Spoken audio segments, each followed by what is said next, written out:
საქართველოს პირველ ქალ პრეზიდენტად ამირჩიეს, ვერც კი წარმოვიდგენდი, რომ ჩვენს ქვეყანაში თავისუფლება ყველა მიმართულებით შეიზღუდებოდა, დაიხურებოდა კრიტიკული მედია საშუალებები სხვადასხვა მიზეზით და დააპატიმრებდნენ პროევროპული პარტიის წარმომადგენლებს. სწორედ ამ სიტყვებით მიმართა სალომე ზურაბიშვილმა სრულად მსოფლიოს და კიდევ ერთხელ მკაფიოდ გაუსვა ხაზი იმას, რომ ის რაც დღეს საქართველოში ხდება არის ეგზისტენციალური კრიზისი, რომელსაც დასასრული არ უჩანს ქართული ოცნების პირობებში. მან კიდევ ერთხელ გაუსვა ასევე მკაფიო ხაზი იმასაც, რომ ქართული ოცნება იმართება რუსეთის ხელით და რომ ევროპაში ზოგიერთ სახელმწიფოს ჯერ კიდევ გონია, რომ ახლა ქართული ხალხი უპირისპირდება ქართულ ოცნებას. მან ასევე აღნიშნა ისიც, რომ ქართული ოცნების წარმომადგენლები კრემლისტური სცენარის მიხედვით მოქმედებენ და ამიტომ არის მათ წინააღმდეგ ბრძოლა ამდენად რთული და ამდენად მნიშვნელოვანი. ასევე ისაუბრა განგრძობად აქციებზე, ისაუბრა პოლიტიკურ პატიმრებზე, ადამიანებზე, რომლებიც ახლა თავისუფლებისათვის იბრძვიან და განსაკუთრებული ყურადღება გაამახვილა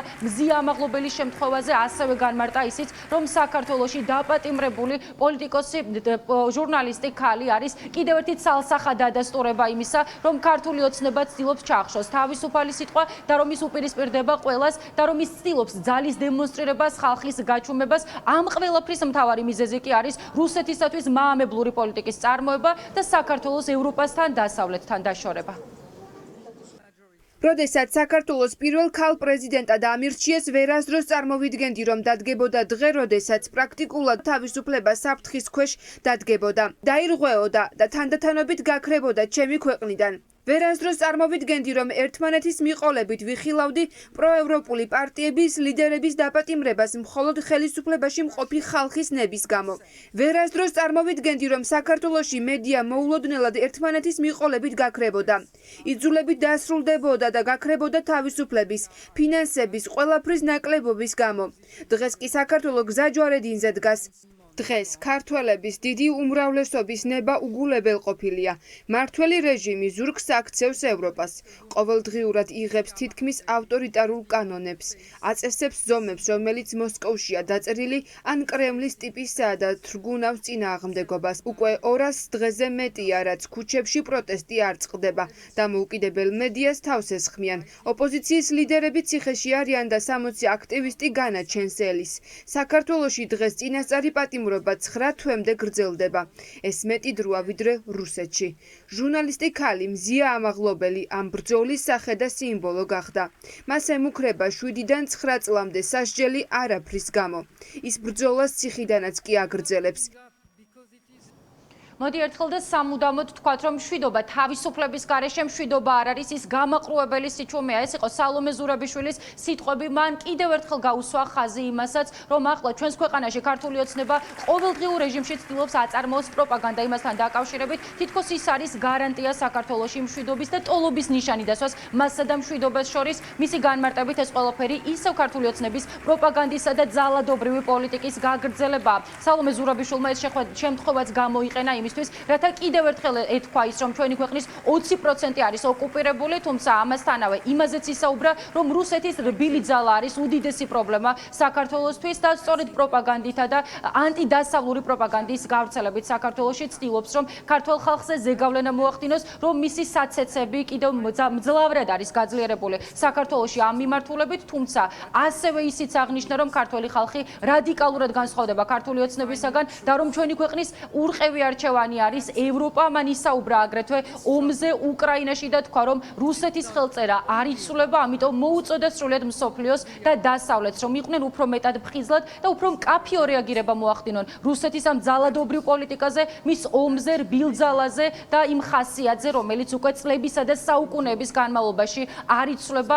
საერთო ჯამში რომ შევაფასოთ ზურაბიშვილის გზავნილები, მისი პათოსის მთავარი და ძირითადი შინაარსი იყო ის, რომ ახლა საქართველო, უკრაინა და მათ შორის დასავლეთიც საჭიროებს მხარდაჭერას, იქიდან გამომდინარე, რომ ყველა ერთად აღუდგეს წინ რუსულ ძალადობას, რუსულ ომს და დაამარცხონ რუსული იმპერია. მოდით ერთხელ და სამუდამოდ ვთქვათ, მშვიდობა თავისუფლების გარეშე მშვიდობა კი არ არის არამედ სიჩუმეა, ჩახშობაა. დავფიქრდეთ, რა შეიძლება დაემუქროს ხვალ რომელიმე ევროპულ ქვეყანას, თუ კი სამხედრო ინტერვენცია, რომელიც 2008 წელს საქართველოზე გამოსცადეს, შემდგომში უკვე ყირიმში და მთლიანად უკრაინაში განმეორდა.